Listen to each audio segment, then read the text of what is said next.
Well, first of all, I'd like to say thank you to everyone for coming out, especially those of you that I know, especially, but everyone that I don't know. I'm also very pleased to meet you. This means a lot to me.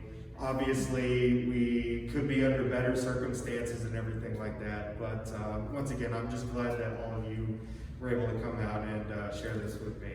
So, aside from that, once again, me and Sarah first met at CSU. Special thanks to Sarah for putting this on, and also special thanks to Artworks Loveland for having me. Once again, it feels like a great honor. But at CSU, where my professional kind of work really begins, or at least the jumping off point for it starts.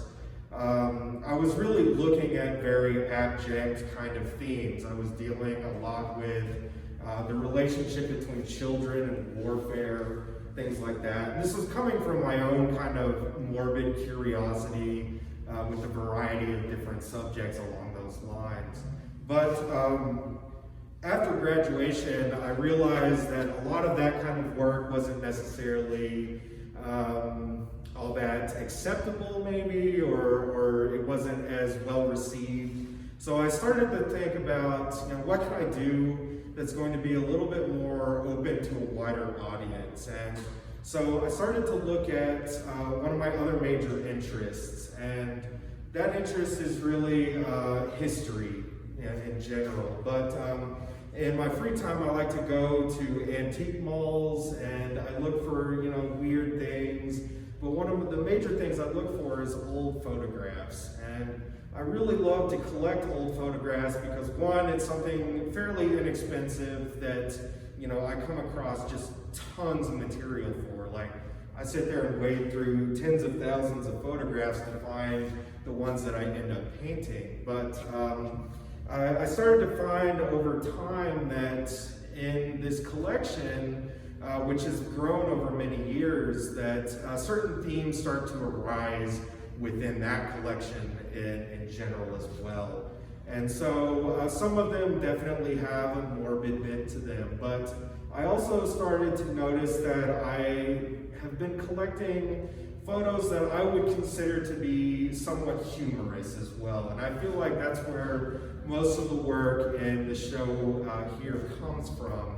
Because I found that wading through all of these old black and white photographs, that you see a lot of, pictures of children, infants, families at Christmas, those kinds of things. Very mundane, average kind of photographs. But then sprinkled throughout them, you start to see these ones that are a little bit more interesting. And especially the ones that have a kind of sense of humor to them, that begin to stand out to me, really is what I'm drawn to. And so I found that, in creating this series of work, I was especially drawn to images that had a kind of flirtatious quality about them, as well as this kind of idea of the past being alive. I definitely feel like we have a tendency to think about the past in certain ways. And so, we don't like to think about, maybe our grandparents being, alive and human. We kind of enshrine them in some ways. Whereas I start to come across these photographs that are obviously from the 40s, the 50s and whatnot, but it's like, your grandma got drunk one night and they're having a good time. So there's a kind of inherent humor about that to me, because it's breaking away from our expectations, if you will. And so that's what really drew me to many of these images. And in fact, many of the images that I have in my collection that I've yet to even paint, it's just this, looking at those kind of humorous moments, if you will. And so once again, that's where I feel like a lot of these really came from. And especially, being that all of these photographs are completely anonymous to me. None of them have writing on them. I have no idea who any of these people are. So I'm able to kind of impart my own meaning upon them as well. So because they're devoid of any context, I can create my own context for them. And obviously some of them have a certain kind of level of context behind them. However, I feel like I'm able to take that a little bit further. So along those lines, once again, I feel like a lot of the pieces are really enhanced by the adaptation of title and everything like that. So once again, it's imparting my own meaning on top of these otherwise anonymous images.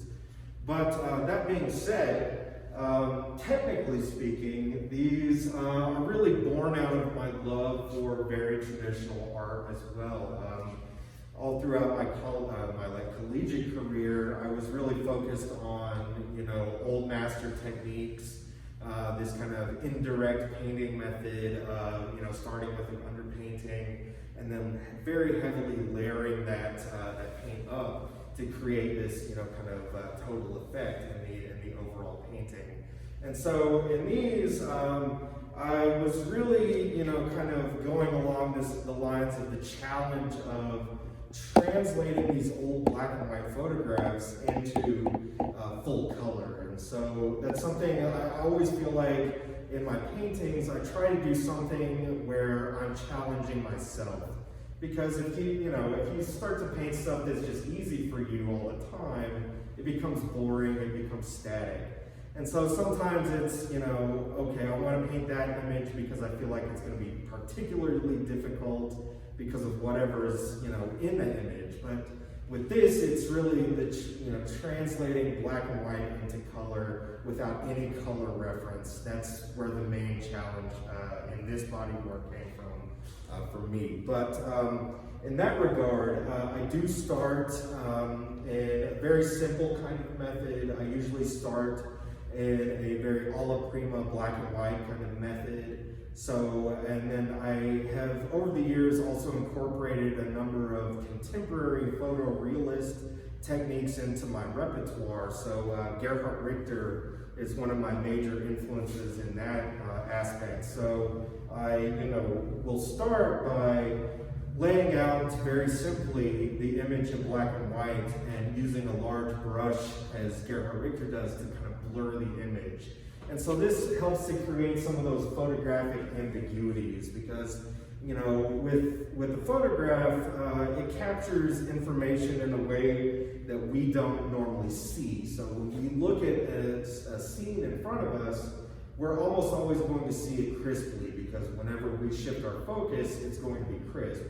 Whereas the camera is going to create those ambiguities in selective focus and things like that. So I feel that starting off in that black and white manner allows me to work from the photograph very directly and very easily as a starting off point.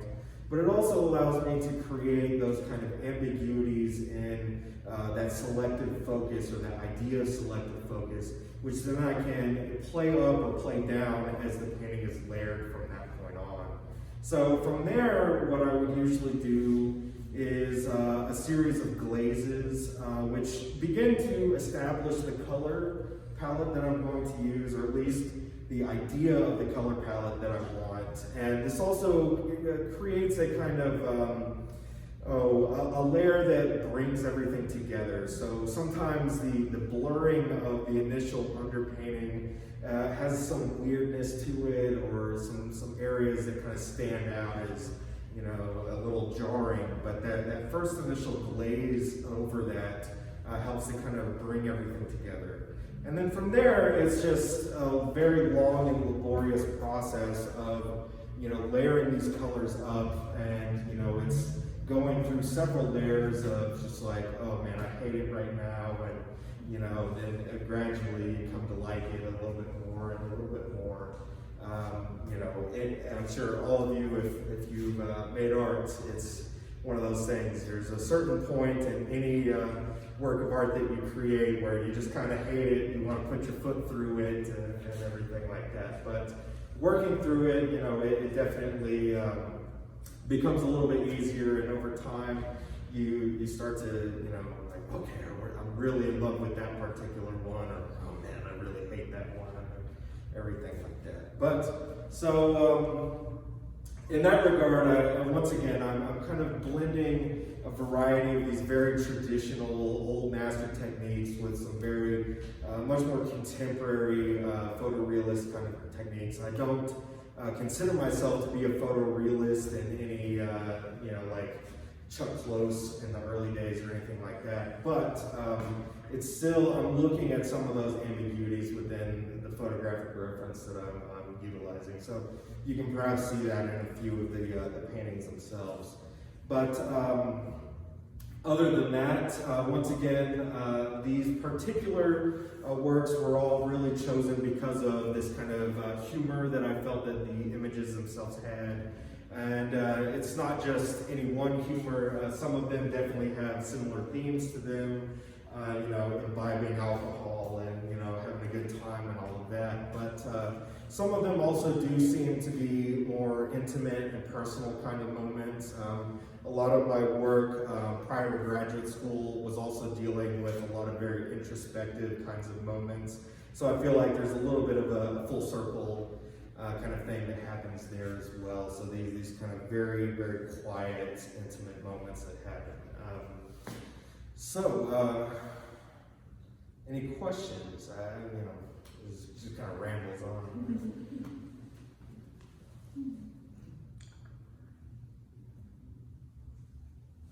Sam, I have a question. Where did you look for inspiration as far as creating color palettes for, say, era of pictures? Okay, so that's a great question actually. So it actually comes from a variety of things. So for instance, the big piece over here, the woman sitting in the teal chair. A lot of my own great-grandmother's accent furniture was that same teal color, and so it comes from about the same time period. Other than that, I do have a large collection of vintage color photographs as well.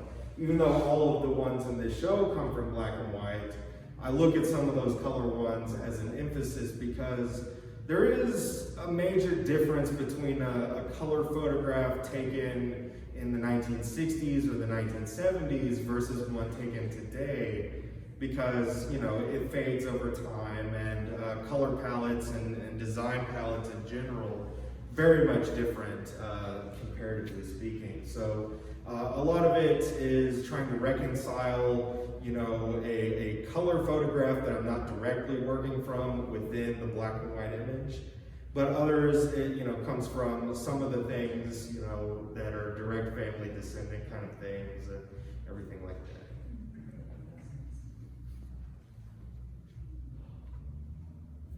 On the palette, it can be quite maybe melancholic too, versus the humor in the images that are specific. I get a reason. You mentioned Gerhard Richter and a lot of his work, because he's from East Germany, Right. is kind of melancholic, not knowing some of these images and who they were as people. Right. And the darkness of that past. So, well, in that regard, specifically speaking, Gerhard Richter did a whole series when Adolf Eichmann was captured.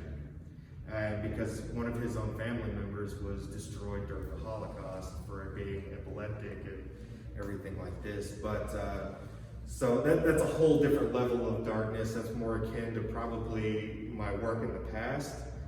Whereas with this, I feel like it's coming more from the abject quality of, once again, there are certain aspects of the past that I feel like we don't like to think about because we enshrine them in some way. So, once again, do you really want to think about your grandparents having sex, or being human in that regard? And so that's the abject quality within the humor of these, in my opinion. It's just, once again, it's much, much more subtle, in my opinion, but I hope that answers the question. Yeah. Sam, how much did you get into the specific stories of these pieces as you're painting them? Did you find yourself kind of developing a narrative to what they might B, did you feel uncomfortable? I'm still drawn to that idea of these being so voyeuristic. How was your experience in creating them? Well, speak to that. I hate to quote Bob Ross on this, but happy accidents do happen. So, for instance, the painting Where You've Been in the corner back here, the actual photograph of that, the woman in the photograph has a very subtle grin on her face. But throughout the process of painting it, because painting a face that small is kind of challenging, I repainted that face so many damn times. But at the end of it, she came out having a frown on her face. And so that was the happy accident, because through that kind of like, oh, I messed up a little bit based on the reference, then that informed the title, because it completely changed the whole demeanor of the photograph. And especially considering it had this vibe, like you could tell she's sitting on a porch at night and the porch light is on right above her. So it just had that feeling of like, I'm waiting up for your ass, you know, where the hell have you been? But so I look for things like that in a lot of these images as well. For instance, the small painting just by the door here, Innuendo 2. What really struck me about it is, you know, she's holding this ball, but I just immediately thought it's got to be a blue ball. You know, it's got to be that kind of ball busting, you know, like shit giving attitude. But that's something that, like, within my own family, like me and my dad, well, you know, we just give each other shit all the time. But it's not out of disrespect or anything like that. It's fun, you know. But so it's little things like that I see, and sometimes it takes a while. I don't always, you know, come to these things automatically. In fact, many of these photos I've had for years before I decided, oh, I want to paint that one. Because over time, you know, at first glance, it's like, oh, okay, that's an interesting image. I like it, I'm going to set it aside. But it's not perhaps until a while later where, you know, some connection to another image comes in, and it's like, oh, there's some commonality between them, and, you know, I can make something happen with that. So, yeah. How true to the photographs are the compositions? The majority of the composition is faithful. In fact, most of these are completely faithful to the actual photographs. There's just a handful, maybe 2 or 3, where I took a little bit of liberty because the background seemed to be a little bit too much or too distracting to the overall composition. So I've eliminated a few things here and there. In particular, you know, I hate to give it away, but the big one over here again, just behind the figure was a kind of window frame with this like really weird curtain with a weird pattern on it. But I felt like it distracted too much from the focal point of her, you know, kind of tilting that glass back. So I eliminated and simplified that down just a little here and there. And once again, some of it's really just, you know, oh, I felt like, you know, there's one object too much, or, you know, a pattern on something that's distracting, things like that. So usually they are fairly faithful. It's just here and there little things that get altered. I believe there was another question. That was actually my question earlier. I was going to say the 1960s people have a lot of curtains are present. Yeah. The pattern. You can see how that was when we were growing up. Yeah. Well, and, you know, sometimes I like to make it a little bit easier on myself, because some of these took upwards of 2 or 3 months to do, you know, in their entirety. So I'm working on all of them simultaneously, and so it's at some point, you know, I can only spend so much time on them. I mean, obviously, I can spend 3 years on one painting, and it would be amazing and everything, but economically speaking, that doesn't always make sense.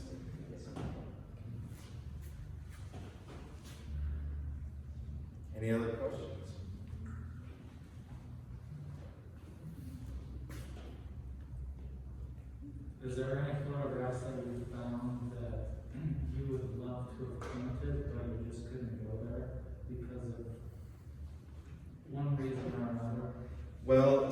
I kind of have two major collections of photographs. There are the nice photographs, and then there are the not nice photographs. So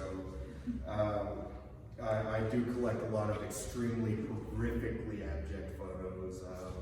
I have a huge stack of post-mortem stuff, and it ranges from funerals to slain soldiers on the battlefield and all kinds of things. So a lot of those are the ones that I am hesitant to do, even the ones that aren't perhaps so gory or anything like that, but it just seems almost disrespectful to some regard.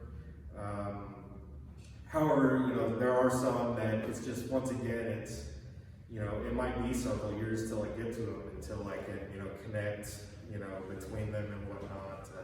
So that's kind of what I find interesting, is that it's always kind of a back and forth of like, I have a big like kind of file thing, and they're all sorted individually, but then they get resorted into different groups, and over time they kind of all get changed up. And so the next series that I'm looking at doing is all see, most of these are photos of women, but the next series is mostly photographs of men.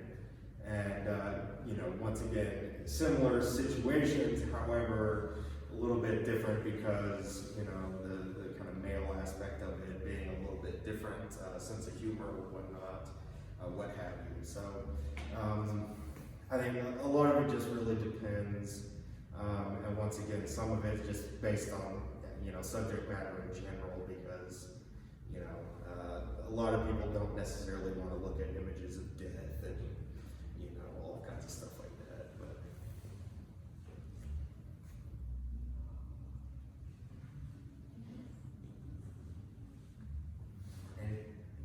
well, Sam, thank you so much for being I here. want to thank everybody once again for coming. It means a lot to me to come out.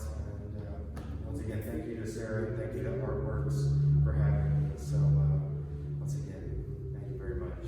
Sam show will be up through October 31st, Halloween. Everything is for sale, so just find a trusty Artworks person and let me know if you're interested in purchasing anything. That would be me, actually. Thank you again, Sam.